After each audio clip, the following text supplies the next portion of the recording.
did adults feel old when we were kids? Like, I remember when Waiting to Exhale came out. Classic movie. Classic. I thought those women were so grown. And now, one of my favorite characters, Bernadine, she was actually around the age I am today. I think most of us grow up with the idea that aging is something that happens later.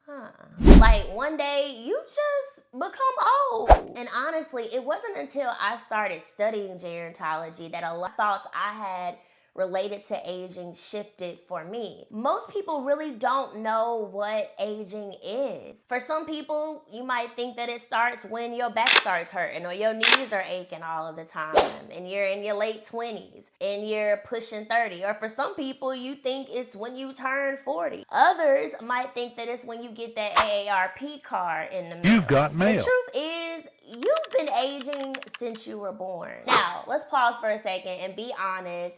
What age did you used to consider as old? Put that in the comments. I would be so curious to know. Every day, your body, your mind, your relationships are changing, and that is aging. But the way we talk about aging is mostly fear-based. We don't celebrate it, we avoid it. And I know you might be thinking like, well, I do celebrate when I turn another year older. You know, we have a birthday party, all my homies come through, woo, happy birthday. Yes, but then after that celebration, how are you talking about getting older? Are you constantly shaming yourself, judging yourself for certain challenges that have come about, for certain things that you feel in your body? Okay then.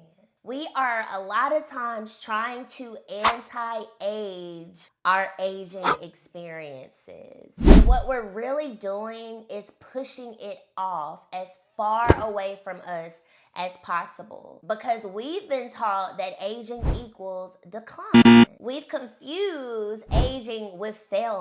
And let me just say that that belief is costing us big time. Here's the thing. It's not that people are afraid of aging. They are afraid of what they think aging means.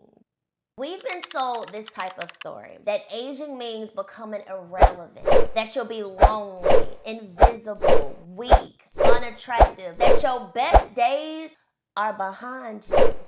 The devil is a lie. And that message is everywhere, okay? In the media, in medicine, in everyday conversations. I mean, think about it. How many times have you said, I'm too old for that? Or 40 years young, or 70 years young? That type of language really reinforces the negative feelings and thoughts that we have as it relates to aging. And basically, it's us giving into the stories we've been sold about getting older. Let's stop that today. There are so many things out here in today's world that really are encouraging us to be fearful, and we're not really realizing it. We're fearing being disconnected from possibility, being disconnected from identity, and all of that wraps up into shame and silence. And I want to challenge you today to unravel all of that ish that really is